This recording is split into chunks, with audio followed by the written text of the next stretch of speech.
qui espèrent dans le Seigneur renouvellent leur énergie. Nous faisons nôtre cette parole du prophète Ésaïe. Nous voulons y croire, surtout lorsqu'autour de nous, le monde semble prendre une direction qui nous inquiète, mais aussi lorsque nous sommes directement touchés par les soucis dans notre famille, dans notre santé. Alors oui, nous voulons nous tourner vers toi, Seigneur, comme une plante affaiblie se tourne vers le soleil. Tout au long du chemin de nos doutes, de nos peurs, de nos défaillances, tu te tiens, ô Dieu, notre Père.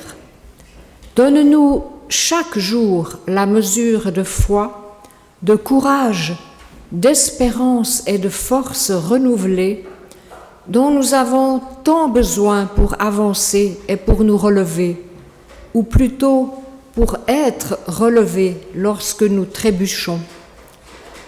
Au nom de Jésus-Christ qui est chemin, vérité et vie. Amen. Et je vous invite à prolonger cette invocation en prenant le cantique 33 dont nous chantons les 3 premières strophes.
La grâce et la paix nous sont données en abondance de la part de notre Dieu, 3 fois saint, le Père, le Fils et le Saint-Esprit, un seul Dieu éternellement béni vers lequel nous nous tournons ce matin pour recevoir de lui force, paix et espérance.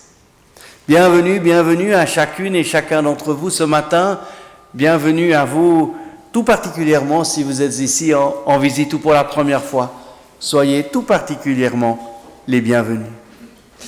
Ce matin, notre culte a une teneur un peu particulière, puisque, comme d'habitude, nous allons louer le Seigneur, écouter sa parole, partager le repas, mais nous aurons aussi la possibilité de recevoir pour celles et ceux qui le souhaitent le geste de l'imposition des mains, une démarche préparée en communauté depuis plusieurs semaines. Le geste de l'imposition des mains est un geste tout simple qui veut simplement redire symboliquement la présence et la proximité de Dieu qui vient nous toucher au plus profond de nous. Geste de tout temps et de toute l'Église pour remettre quelqu'un tout particulièrement à Dieu ou déposer un fardeau ou un souci. Il y a parfois des moments dans la vie où nous avons besoin d'être rejoints plus particulièrement, plus personnellement, parce que nous traversons une période plus délicate, qu'il y a des choses plus lourdes à porter. On peut aussi avoir des craintes face à l'avenir, le nôtre ou celui de ceux qu'on aime. Ce matin, avec ce culte, Dieu nous offre une nouvelle fois la possibilité de déposer au pied de la croix tout ce qui est lourd et nous empêche d'avancer, d'être rejoints au plus intime de notre vie, d'être touchés en profondeur par la grâce de Dieu. Mais ce geste n'a pas de valeur pour lui-même. Il n'a de sens que dans la mesure où il est l'expression en geste de l'amour de Dieu, un amour que Dieu nous manifeste aussi à travers sa parole. Et c'est pourquoi il est important de lier geste et parole. Mais avant d'écouter sa parole, louons encore le Seigneur. C'est Geneviève qui nous conduit dans la prière. Dans le psaume 34, nous lisons « Le Seigneur entend ceux qui l'appellent, de toutes leurs angoisses il les délivre. Le Seigneur est près des cœurs brisés et il sauve les esprits abattus. » Nous prions. Qu'il fasse jour, qu'il fasse nuit, que l'orage gronde, que le temps soit gris, Dieu est un coin de ciel bleu au creux de mon âme. Que les jours de pluie assombrissent mon esprit, que la lumière diminue, que le froid me saisit. Dieu est un coin de ciel bleu au creux de mon âme. Quand le brouillard obscurcit ma vie, que les nuages s'amoncellent, que je ne vois plus l'horizon, Dieu est un coin de ciel bleu au creux de mon âme. Quand le mauvais temps rugit à ta porte, que la peur envahit ton cœur, peins sur le mur de ta chambre un coin de ciel bleu pour te rappeler « Dieu est un coin de ciel bleu au creux de mon âme ». Amen. Et nous chantons le cantique 214. Amen.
Nous nous préparons à entendre la parole de Dieu. C'est Natacha qui nous conduit dans la prière. Perdu, un peu déboussolé devant la souffrance et le mal que je découvre en moi et autour de moi, je peine à entendre ta voix. Seigneur, je prends même souvent ton silence pour de l'indifférence, alors je te le demande, donne-moi ce matin de recevoir ton évangile comme un brin d'espérance, comme la lumière qui éclaire la nuit. Ta toute-puissance, Seigneur, est celle de l'amour. Alors, même si je suis égaré, je peux toujours compter sur toi. Amen.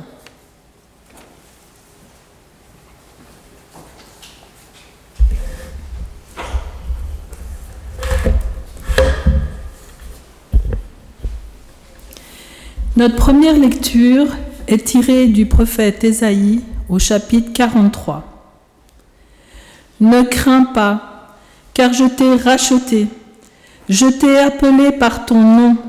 Tu es à moi, dit le Seigneur. Si tu passes à travers les eaux, je serai avec toi. À travers les fleuves, ils ne te submergeront pas. Si tu marches au milieu du feu, tu ne seras pas brûlé, et la flamme ne te calcinera plus en plein milieu. Car moi, le Seigneur, je suis ton Dieu, le Saint d'Israël, ton Sauveur.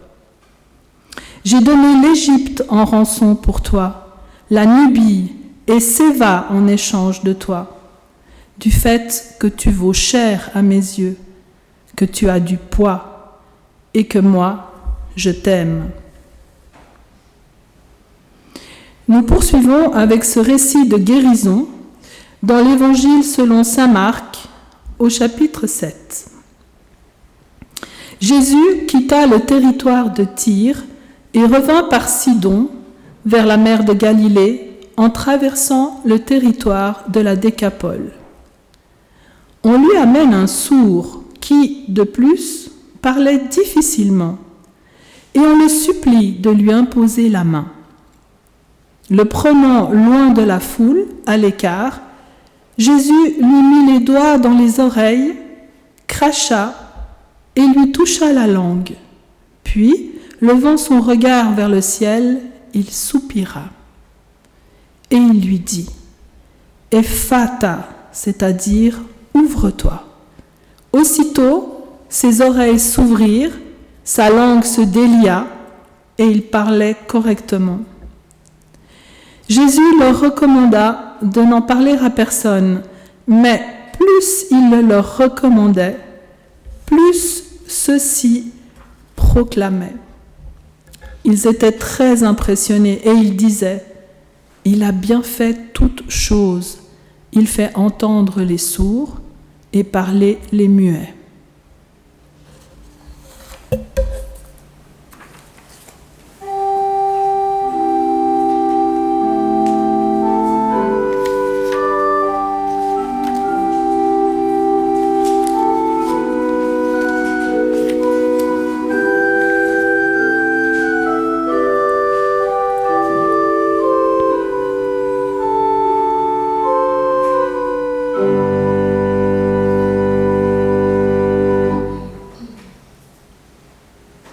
Il y a dans la vie de notre communauté plusieurs temps forts qui reviennent année après année, et le culte de ce matin, appelé renouveau et guérison, en fait partie.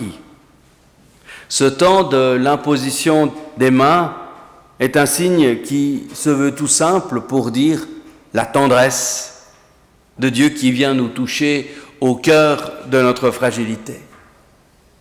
Comme on l'a dit, ce geste peut être demandé pour toutes sortes de raisons, pour remettre un souci, pour demander une guérison, pour recevoir une force, une espérance renouvelée, pour se reconsacrer à Dieu, pour dire simplement sa reconnaissance.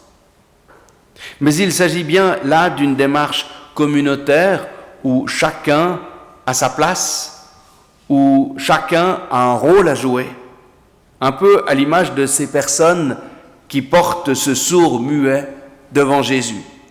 On peut aussi penser à cet autre récit où l'on apporte un paralysé devant Jésus.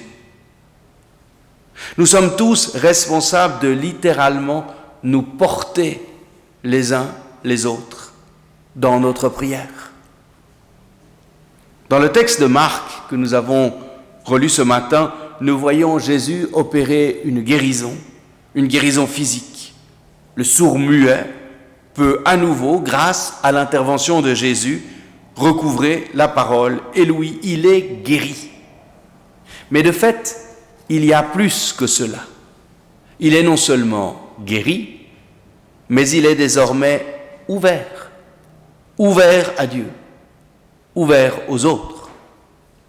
Le texte insiste sur cette parole, Ephphatha, ouvre-toi.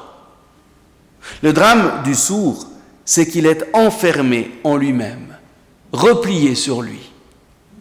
Le texte précise du reste qu'il parle difficilement. Là, il se tait carrément. On parle pour lui, on demande pour lui. Ses amis prescrivent même à Jésus ce qu'il convient de faire. Mais Jésus ne se conforme pas à la demande qui lui est faite.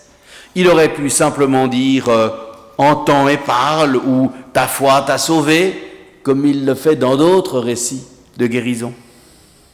Mais ici, Jésus préfère lui dire cette parole un peu énigmatique, « Ephphatha, ouvre-toi ». Guérir, oui, il le veut, mais il y a plus que cela. Jésus veut faire en sorte que cet homme sorte de son enfermement, le remettre au cœur de la vie, une vie ouverte sur les autres, sur Dieu.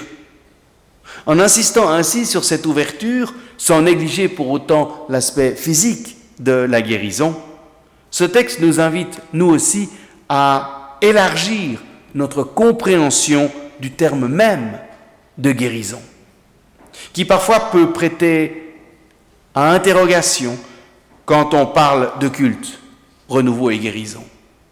Comme j'aime souvent à le dire, la guérison n'est pas à comprendre comme un retour en arrière à l'état dans lequel nous étions avant la maladie ou le souci. On ne peut pas toujours effacer la maladie et ses traces, les cicatrices qu'elle laisse. La guérison, c'est bien plus la capacité qui nous est offerte d'aller de l'avant, de ne pas rester prisonnier de notre maladie. La maladie aussi, mais aussi les chutes, nos fragilités, nos passages au désert. La guérison peut ainsi prendre l'aspect d'une guérison physique, rien n'est impossible au Seigneur. Elle peut aussi prendre l'aspect d'une remise en route ou d'une ouverture. On peut aussi ici penser au célèbre épisode du peuple dans le désert lorsqu'il a fui l'Égypte de Pharaon. Le peuple se retrouve comme enfermé dans le désert et il souhaite revenir en Égypte. Mais le retour en arrière n'est pas possible. Il n'est jamais possible. Le salut pour le peuple ne viendra pas d'un retour en arrière, mais d'une ouverture qui rend possible l'avenir. N'est pas seulement sourd celui qui est dans l'incapacité d'entendre parce que ses oreilles ne fonctionnent pas. Ne dit-on pas qu'il n'y a pas plus sourd que celui qui ne veut pas entendre ou qui n'écoute que lui-même en restant fermé à toute parole. Prisonnier de son propre discours, il tourne en rond. Cet épisode de la vie de Jésus insiste sur la surdité comme enfermement. Enfermement, et dans ce sens, il nous concerne tous, car il y a bien plus que la surdité physique qui nous enferme. Les soucis, la maladie, l'égoïsme, le confort, la solitude, le chagrin, l'angoisse, le deuil. On peut égrener cette liste. Autant d'éléments qui peuvent aussi nous enfermer sur nous-mêmes, nous couper des autres, de Dieu. La foi est offre de guérison dans le sens où elle casse cet enfermement. Elle est ouverture. Dieu, à travers la guérison de ce sourd-muet, nous rappelle qu'il veut nous tirer de tout enfermement. Le geste de l'imposition des mains veut symboliser, dire en geste, cette ouverture à la vie que Dieu veut nous offrir. Mais ce miracle, sans cesse renouvelé, de la libération de l'enfermement, de l'ouverture, n'est pas à rechercher dans le sensationnel ou dans le spectaculaire. N'en parlez à personne, recommande Jésus aux témoins de ce miracle. On est à 1000 lieues des influenceurs qui veulent augmenter leur nombre de followers par des gestes spectaculaires. À la suite du Christ, ce que l'on recherche dans ces cultes, c'est tout le contraire du sensationnel ou du spectaculaire. C'est permettre à toute personne qui en éprouve le besoin ou simplement l'envie d'être rejoint, non pas dans un événement extraordinaire, mais dans l'ordinaire du quotidien. À l'image de la parole que Jésus adresse à cet homme, une parole simple en araméen, dans sa langue, dans les mots de tous les jours, le geste de l'imposition des mains doit demeurer un geste simple, sans emphase, certes rare, c'est-à-dire ni banal ni banalisé, mais aussi précieux que simple. C'est intéressant aussi de noter que dans cet épisode, Jésus prend cet homme à l'écart de la foule. Ce geste n'exprime pas un mépris du groupe. L'homme a pu être sauvé précisément parce que certaines personnes ont vu sa détresse, qu'elles se sont senties concernées par son sort et ont pris l'initiative de l'amener à Jésus, en qui elles avaient confiance. Et c'est bien ainsi. Mais Jésus maintenant prend cet homme à l'écart, comme pour rappeler que Dieu se préoccupe toujours de chacun individuellement dans une relation unique et intime. Ce n'est pas le caractère caché du geste qui est demandé. Jésus veut probablement éviter toute mauvaise curiosité qui risque de le transformer en faiseur de miracles. Mais plus encore que cela, par cette mise à l'écart, Jésus veut rappeler combien, en effet, il prend chaque individu au sérieux. Cet homme n'est pas un sourd muet perdu dans la foule. Il est un homme à part entière qui se tient devant Dieu. Dans toute sa dignité d'humain, enfant de Dieu, aimé, nous ne sommes jamais anonymes face à Dieu. Il nous distingue de la masse.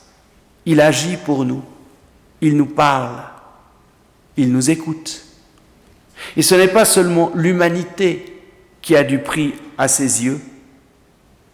Nous pourrions craindre alors de n'avoir pas beaucoup d'importance parmi les milliards d'êtres humains et les quelques millions de milliards de planètes dispersées un peu partout dans l'univers.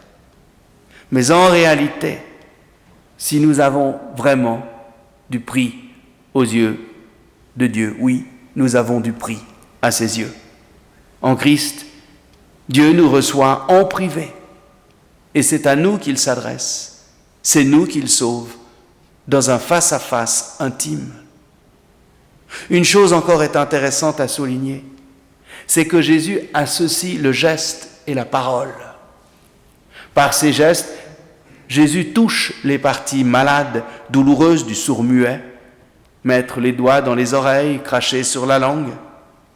Mais la parole s'adresse à l'homme tout entier. Ce ne sont pas seulement les oreilles qui doivent s'ouvrir, mais bien l'homme dans sa globalité. Cet homme, malgré son handicap, reste plus que deux oreilles qui entendent mal. Il demeure pleinement humain et c'est à lui tout entier de s'ouvrir. C'est ainsi qu'il pourra de nouveau entendre et plus largement vivre. En lui disant « Ephphatha », Jésus lui conseille de s'ouvrir. Il ne lui dit pas de s'ouvrir à Dieu, mais de s'ouvrir tout court. Et donc de s'ouvrir à Dieu, de s'ouvrir aux autres, de s'ouvrir à l'avenir possible, au changement. Pour recevoir les merveilles de Dieu, de ce Dieu qui a tant de choses en réserve pour nous, il faut avoir l'esprit et le cœur ouverts. Dieu est un inventeur absolument incroyable. Avec lui, il faut s'attendre à tout. Et c'est une des raisons qui fait qu'il vaut mieux ne pas trop lui dire ce qu'on aimerait qu'il fasse pour nous. Il est préférable de s'ouvrir à lui et de lui faire confiance pour le reste. Mais s'ouvrir comporte toujours un risque, car du moment qu'on s'ouvre, nos barrières, celles qu'on a érigées nous-mêmes pour nous défendre et nous protéger, ou celles qui nous oppressent, ne sont plus hermétiques. Alors il y a place pour autre chose. L'ouverture est donc un processus de démaîtrise, tout à la fois beau et riche, mais risqué. On le voit dans nos relations humaines. On connaît parfois de cruelles désillusions lorsqu'en confiance on s'ouvre à quelqu'un et que ce dernier en profite pour nous faire du mal.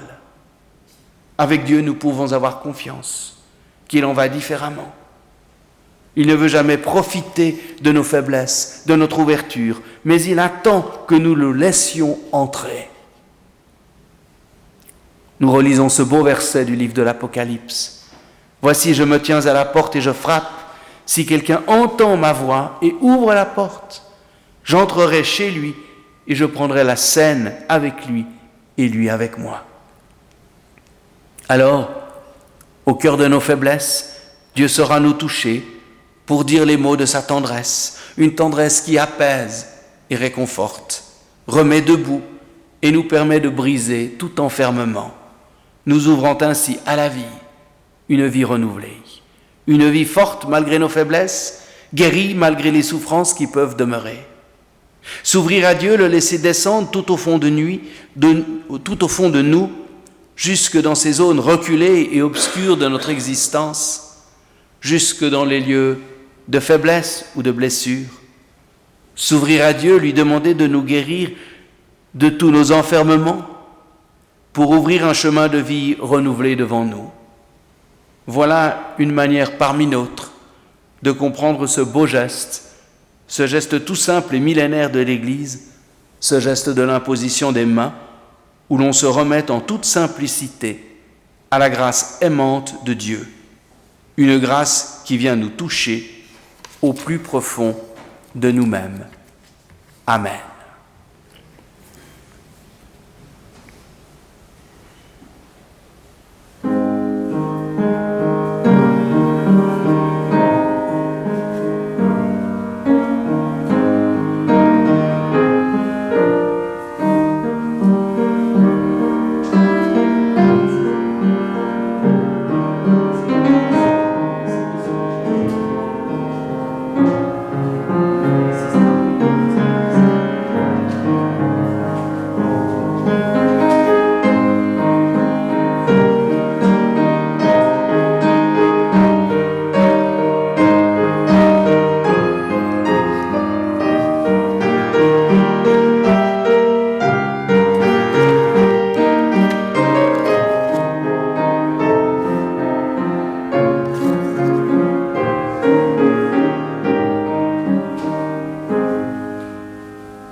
Je vous invite à vous lever pour confesser ensemble notre foi avec le texte que vous trouvez dans le feuillet.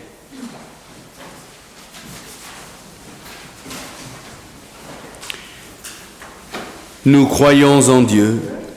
Malgré son silence et son secret, nous croyons qu'il est vivant.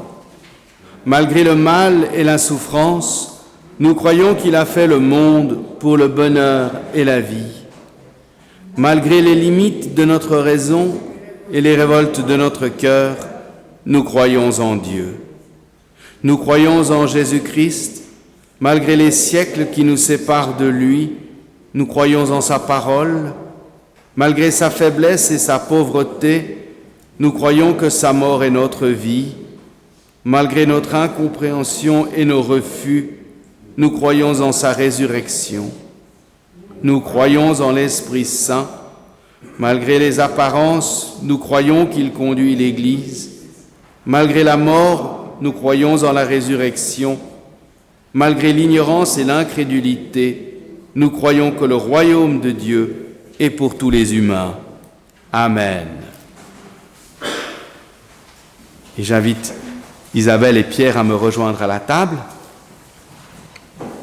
Je me dois maintenant de vous donner quelques explications sur la manière dont les choses vont se dérouler. Nous communierons, dès que nous aurons fini la liturgie de scène, par défilé. On commencera par les personnes qui sont dans cette travée, qui remonteront par le couloir. Vous n'irez pas jusqu'au bout, vous couperez entre le deuxième et le troisième banc vers la fin pour laisser l'espace derrière tout à fait libre. Guillaume vous indiquera le bon déroulé du défilé. Vous recevrez le pain et le vin ou le jus de raisin dans les verres rouges. Après avoir communié, vous pourrez soit regagner votre place tout simplement, soit alors aller sur un des deux espaces dédiés à l'arrière du temple pour recevoir l'imposition des mains. Et si les deux places sont déjà occupées, Daniel, qui se tiendra à l'arrière du temple, vous fera simplement attendre sur le banc et vous indiquera quand c'est le moment pour vous de pouvoir aller vers l'un ou l'autre des deux lieux dédiés à cet effet. Lorsque vous arriverez dans ce lieu d'imposition des mains, vous pourrez soit indiquer les raisons qui vous incitent à recevoir ce geste de bénédiction, soit ne rien dire du tout, vous êtes tout à fait libre. Pendant ce temps, l'assemblée, en alternance avec des moments de musique, chantera. L'idée est d'associer la communauté à ce moment, ce qui est très important, porter par la prière et le chant celles et ceux qui s'avancent. Une autre année, les rôles seront peut-être inversés. Ceux qui reçoivent l'imposition ne sont pas ceux qui chantent, et inversement. L'équipe des célébrants communiera en premier avant de gagner leur place à l'arrière du temple. Préparons-nous maintenant à vivre ce moment en nous souvenant de comment le Seigneur a institué ce mémorial au soir de sa passion. Le Seigneur Jésus, dans la nuit où il fut livré, prit du pain et après avoir rendu grâce, le rompit, le donna à ses disciples en leur disant « Prenez, mangez, ceci est mon corps donné pour vous.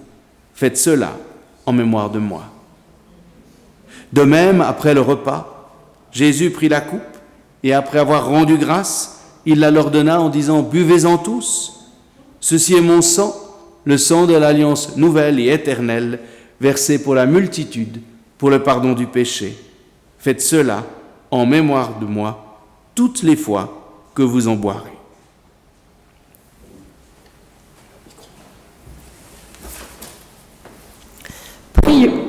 Prions avec les mots de frère Roger de Thésée. Toi, le ressuscité, comme un pauvre qui ne veut pas s'imposer, tu accompagnes chacun sans forcer l'entrée de notre cœur. Tu es là, tu offres ta confiance, tu ne délaisses personne, même quand les profondeurs crient de solitude. Pour t'accueillir, nous avons besoin de guérison.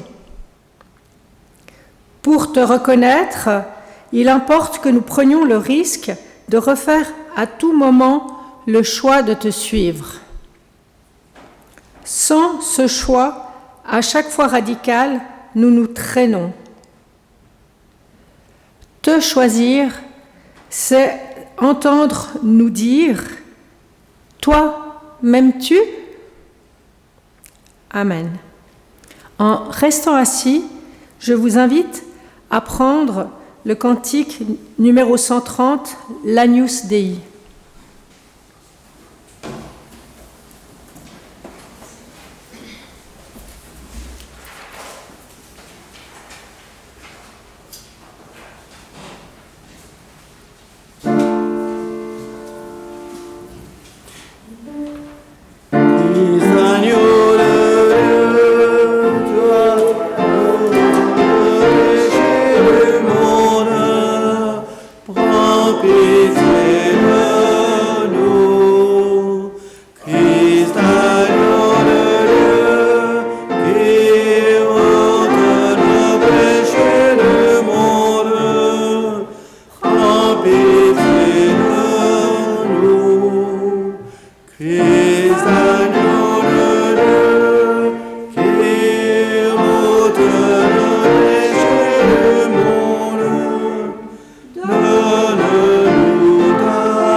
Le pain que nous rompons est communion au corps de notre Seigneur Jésus-Christ, qui a été rompu pour nous offrir la vie en partage.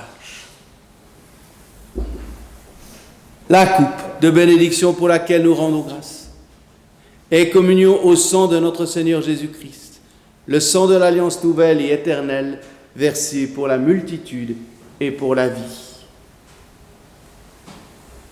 Seigneur,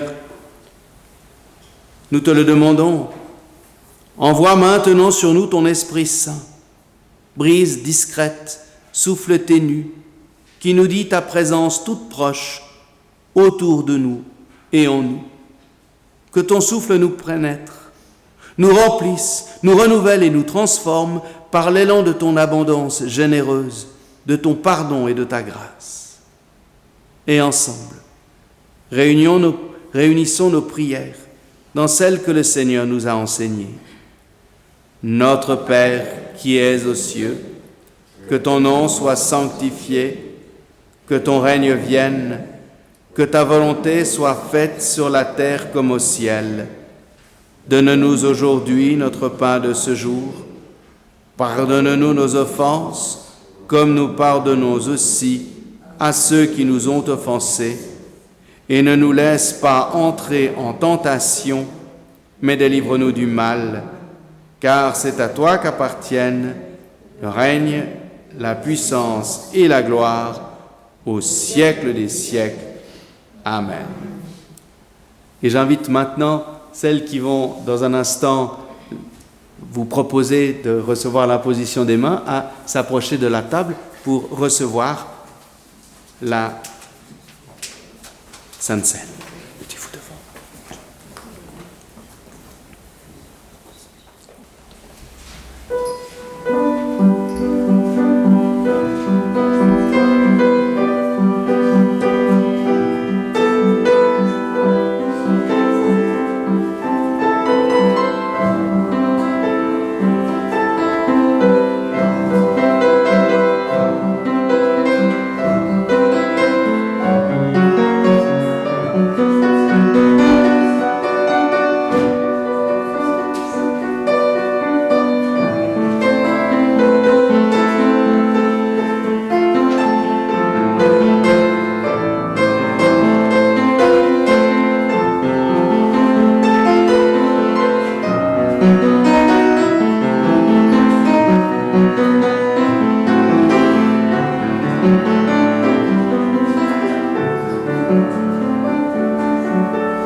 Prenons le premier, répond « Dans nos obscurités ». Nous restons assis.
Mon âme se repose.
Le Seigneur est mon chant, ma force.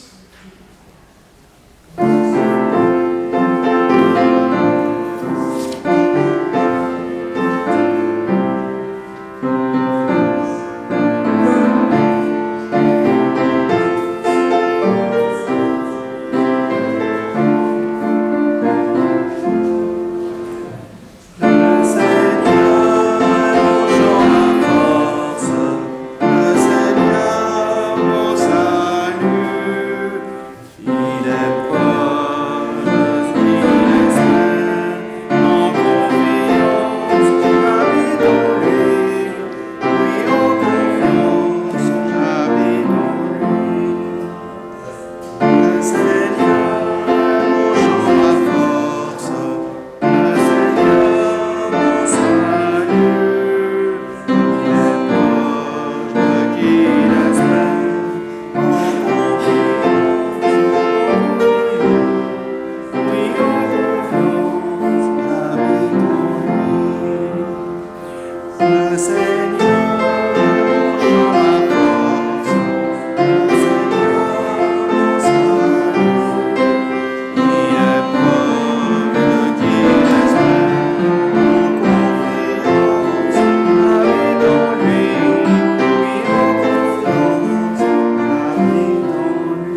restant assis, je vous propose de chanter le numéro 390.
Notre Dieu, Seigneur, Jésus-Christ est ta nouvelle venue au milieu de nous.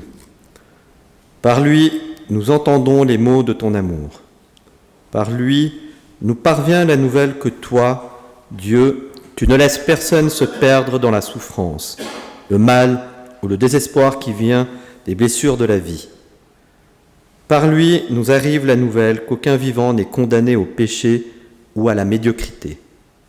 En lui, tu nous révèles que toi, Dieu, tu viens toi-même guérir et relever les vivants de tout ce qui les accable et les empêche de vivre dans le déploiement de leur dignité humaine. Pour cet amour infini, pour la tendresse, pour ta présence, nous te rendons grâce. Amen. Frères et sœurs, nous arrivons bientôt au terme de ce moment important, profond dans notre vie communautaire. Quelques annonces pour vous dire que nous sommes évidemment toutes et tous attendus pour le temps d'après-culte qui va être servi dans le foyer, un moment important où nous pouvons continuer de partager notre communion, notre amitié. Si vous ne recevez pas des informations sur la vie de la communauté, servez-vous dans les présentoirs et surtout laissez vos coordonnées pour qu'on puisse vous les faire parvenir directement. Dimanche prochain, c'est mon collègue Vincent Schmitt aux Eaux Vives qui conduira le culte sur le beau texte de la résurrection de Lazare.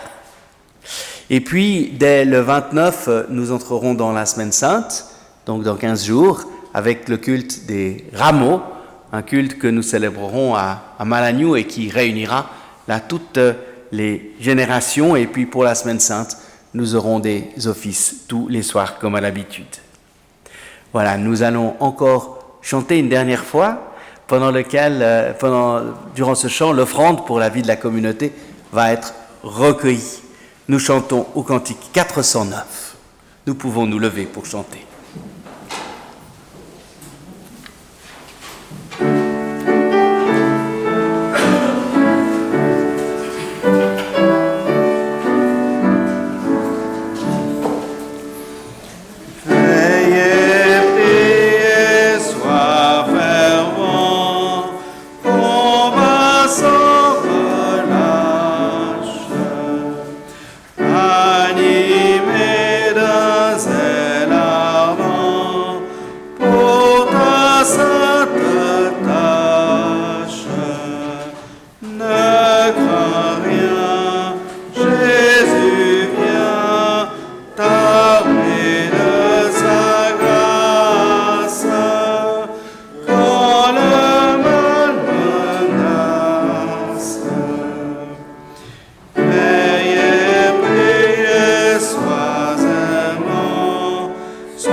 Veillez, veillez, sois vivant, ne sois plus en peine. Né de monde au Tout-Puissant, une paix sereine, avec lui, pour abri, serait la victoire, à lui seul la gloire. Encore un mot sur ce que nous venons de vivre. Si vous souhaitez en reparler ou prolonger ce moment avec l'un ou l'autre membre de l'équipe ou de moi-même, n'hésitez pas à le faire. Un grand merci en tout cas à celles qui ont conduit ce moment précieux. Ô Dieu notre Père, merci pour le Christ. Par son passage à travers la mort, il a orienté notre voyage définitivement vers la vie.